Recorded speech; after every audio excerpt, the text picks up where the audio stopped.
Hey guys, Migs here, and I am back with another review. If you are wondering why things have been a little bit quiet in the content front, just to let you know, health-wise, haven't been the very best lately, so my health has been like a little up and down. But happy to say, slowly but surely getting there, so you should see content and stuff coming back. So I do apologize, a lot of these reviews are quite late and stuff. I've had to push a few things aside and focus on health first. But yeah, today we are going to be reviewing. It has been out for quite some time, but I do know that you guys do like my opinion on games, so today we're reviewing The Village. So first, two disclaimers. First is that this game was wonderfully gifted by Capcom, so they gave me the game to be able to stream and review and do my thoughts about it as well for you guys. Second disclaimer, I have a very high tolerance for horror games. I absolutely love them. I've been told during my streams and stuff that a lot of stuff that happens that scares them, or when they can hear it or they see it, like they're frightened, but I'm just, nice and chill walking through the area or things trying to murder me. So that's kind of like the second disclaimer, but I'm going to try to be very fair in how I review the game and in regards to the horror aspects of it. One of the first things I'm going to talk about is the sound in the game. So this game, The Village, this is a perfect example for the PS5 to showcase their 3D audio with the Tempest.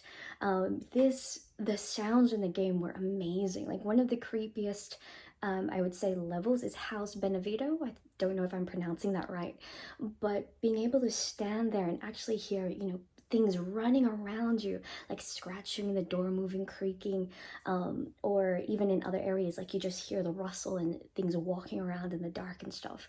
It's perfect for 3D audio. Like this game was made for it.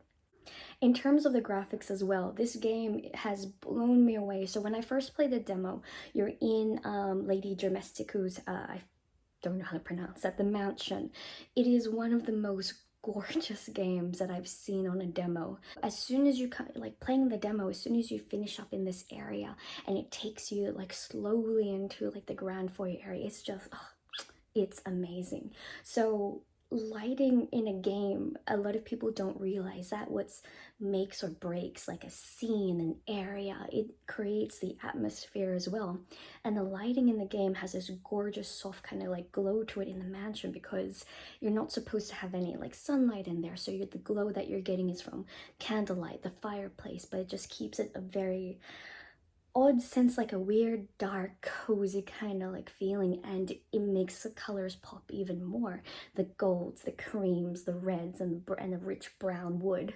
So it's a gorgeous game, and that's just in the beginning. Next part. Before I go on into more of the review, so this is just like a quick, brief review. Before I go on into more of it, unfortunately, like I love horror games. I absolutely adore them. They're so much fun, and it's a different feeling playing a horror game and the whole adrenaline and trying to survive and what's going to happen compared to like, an FPS game and other multiplayer and single player adventure games too. So I was very I was very disheartened to hear that Capcom balance the horror. I don't know why, because a lot of people apparently this is what I've read and saw and did some research online. Apparently a lot of people said that the games were too scary. So what Capcom did was they balanced it out, so it's not too scary but still has good gameplay and still has good like the story as well. And that's where I thought, hang on a minute. You're buying a horror game to play. You know you're going to be scared. That's what you want. You buy a horror game to experience like the horror, get scared and everything. So to buy a horror game and this was like, and say, hey, it's too scary. That's weird to me. That's the whole point of having a horror game. I can tell that you can't see my hands and stuff. Maybe I'll step back. But another thing is, I think they missed the mark on that. I think they should have come out so strong on the PS5. Like, you know, this is the next gen console. They should have come out so strong on the PS5, utilize, you know, the haptics, the 3D audio, and made it super scary. Like, this would be the #1 scary game to come out on the PS5. The first one, the first you know, horror game for it. So before I get into like some other things, I'll probably go off on a tangent. Like I said, I feel like they missed the mark on it. This should have been the #1 horror game for the PS5 for it, you know, its showcase. So I feel like I did play the whole game. Was it scary for me? No. Did it had some good creepy bits? Yes. Did it have good jump scares? Yes. So if you don't know, Capcom actually creates and tailors jump scares in a very creative way. So just to go off on another, you know, another example, if you played Resident Evil 7, which I did, Biohazard, so I was watching the devs talk about this one particular jump scene. And so the whole area is actually created for this jump scene. You follow, you know, you're walking around being super quiet, and the way it's designed forces you to go a certain way, but you're listening for the other character to like come at you and stuff like that. So while you're doing one thing and your attention's at another, Capcom actually makes this jump scare come out of nowhere for you, so you're definitely not expecting it. So those are like really good jump scares. They're not cheap. They're not just, you know, blah in your face kind of thing. This is actually like a proper timed, you know, unexpected jump scare. Also, in regards to the horror aspect of it, yeah, I didn't find it that scary. So for me, it's kind of like, let's just use the mansion, Lady Domestico, as an example. So yes, you kind of know, like once you're there, you've got the aspects of, you know, the Resident Evil thing. You've the puzzles, which the puzzles are great, by the way. I thought they were very clever. Not all of them were quite easy to do. You actually had to think about and be like, oh, I didn't even notice this and stuff like that. So the puzzles are great. There's a lot of like go here, go back there, and like just running around. And you have Lady Domestico is actually following you around and you know, trying to like chase you down. So after you get over the initial, I guess, nervousness and like the whole adrenaline, like, oh my gosh, she's gonna get me. After a while, it just kind of like, okay, she's like kind of like, oh, she's there, you know, I just need to run over here and stuff. But every now and then you think that you're safe and quiet, but then something else happens to kind of like up, you know, the whole adrenaline thing again. So pacing wise,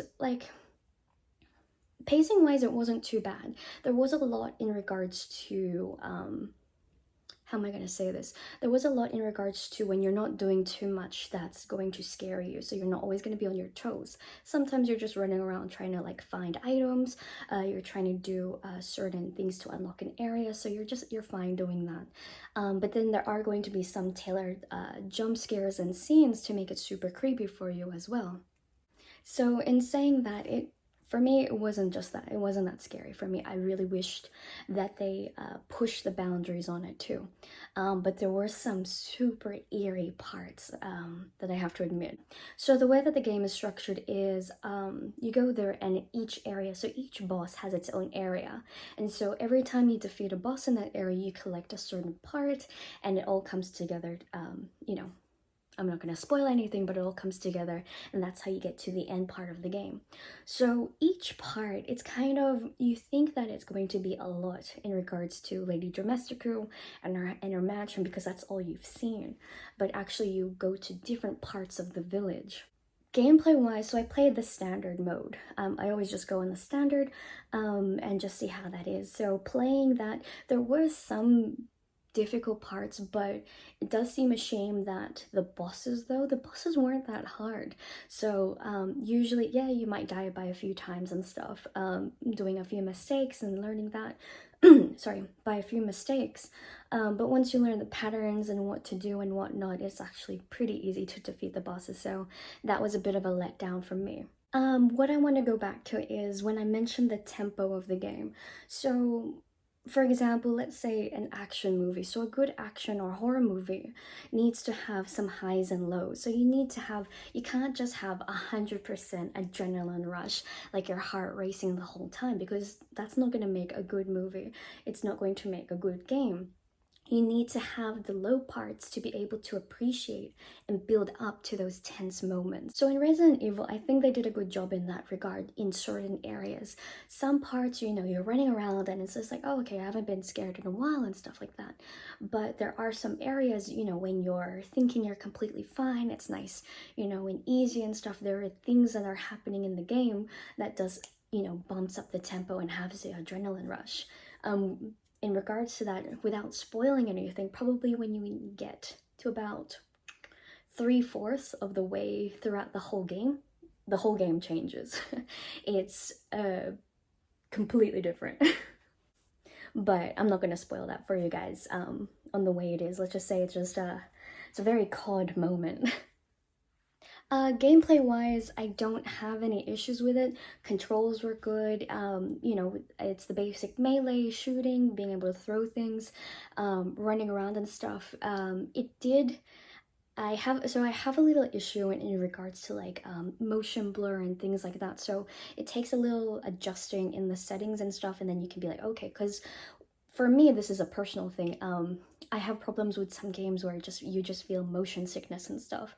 So when I first initially played the game, probably in the first half an hour, I was just like, oh, I'm feeling it, because it's very, though it's not a what's the word I'm thinking about? It's not a big field of view. It's actually quite tight and up close. So I feel like the reason why they did that is because it keeps everything like just right in front of you, so you never know what's going to happen coming at you left and right, or even below you and everything. And one of the clever things in the game that's pretty early on, so it's not going to ruin anything, is you're walking in the snow and the light purposely doesn't go up any higher, so you can only see just in front of you, so everything is like super dark and all you hear is like the movements of the sounds, and you can just see, and you see footprints just run around and stuff.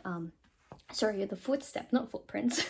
The footsteps just run around there, and you just see the feet and everything, and I thought that was very clever. It is purposely done in regards to some areas when you can't have the best control over Ethan. But what I do like is, so Resident Evil, it's going in a really good direction, that I think is that they are modernizing it. They are taking it, you know, it's first person compared to how the other games were back in the old day, but they are keeping their roots in regards to the puzzles, being able to unlock this. You don't have an inventory box, but you do have inventory where you gotta like put all the items in certain areas to have the most space.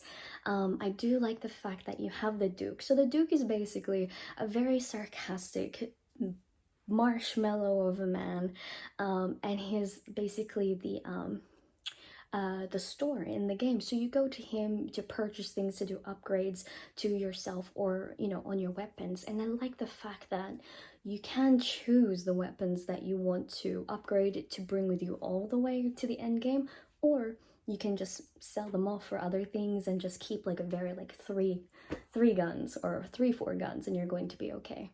So the story for me is actually very interesting. So if you played Resident Evil 7 Biohazard, this is a continuation of Ethan Winters. So I think overall I like the story. I thought one thing in the beginning, and then and then you learn, oh okay, it's something else at the end, and then there's like a twist and you're like, oh my god. But I do like it. I think the voice actors did a wonderful job in this game, the sounds and everything. I do feel sorry for Ethan's hands. I don't know why, but Resident Evil hates Ethan's hands, and I'm not gonna spoil anything, but I don't know. So we talked about the sound, the gameplay, the levels very briefly. So overall, I'm kind of mash the rest of the review together. So basically, overall, I did find the game quite short though. Like, so each boss level wasn't that long. So I do wish some boss levels were quite longer.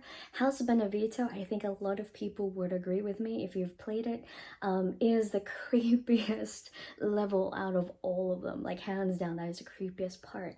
There was some one of the parts that weirdly I enjoyed and I thought was like crazy. There was very the best way I can put it is like erase but Saw-like moments in the game, and I'm just like, wow, okay, this is different. So there were so many parts in the game that really just surprised you, in the best possible way if you love horror games and stuff. So the pacing of the game, like, you know, yes, there are going to be some quiet moments and things that you're not going to get scared about, but like the pacing, when that game increases its pacing and wants to make you scared or have that adrenaline rush, or like, you know, make you fear for Ethan's life, it does. All in all, do I think that the game should be scarier? 100%. I feel like if you're going to buy a horror game, don't complain about it, you know, being too scary. That's what it's made for. It's like watching a comedy movie and you're getting mad because you started to laugh. I don't get it. So I do wish that Capcom really like raised the bar. Like, I thought this is for a next gen console, and having all of these features, Resident Evil should have knocked it out of the park in regards to horror. But I do understand them wanting to like balance the game, but I think that it would have had such an impact if this was like, if they raised the horror a couple notches, because I didn't find it that scary. Sorry. But yes, would I recommend this game? Yes. Did I enjoy the game? Yes. What would I give it out of a score out of 10? I think I would give it like a solid... So minus, you know, the horror aspect for me personally. The boss levels were quite short. I'd say I'd probably give it a good 7.5 to an 8 out of 10. I thoroughly enjoyed the game, and I thought it was great to have it on PS5. But yes, in regards to, I guess, the horror aspects of it, personally, like, just to add at the end, personally, although I didn't find it that scary, there are a lot of areas or things that people are going to find quite nerve-wracking. There are going, like, you know, from comments that I've seen on my stream and everything, or from what I've seen online, like, people found this completely terrifying. So there's just that, you know, degree of how much horror that you can handle. So for me, it was pretty much, you know, it had some amazing jump scares. It had super creepy, eerie moments. Like, I have to stress that no matter how good I am with horror games and how I'm saying that this game isn't scary, House Beneviento is the creepiest thing that I have played in the whole game. So that area, creepiest one so far, and well done, Capcom, for creating that, because that was super creepy. So I think if I think it's creepy, a lot of people who don't handle horror, just take care in that area. You're gonna be fine. But yeah, I hope you guys liked the quick review for Resident Evil 8 The Village. So hopefully you guys liked it, and I'll see you on the next review.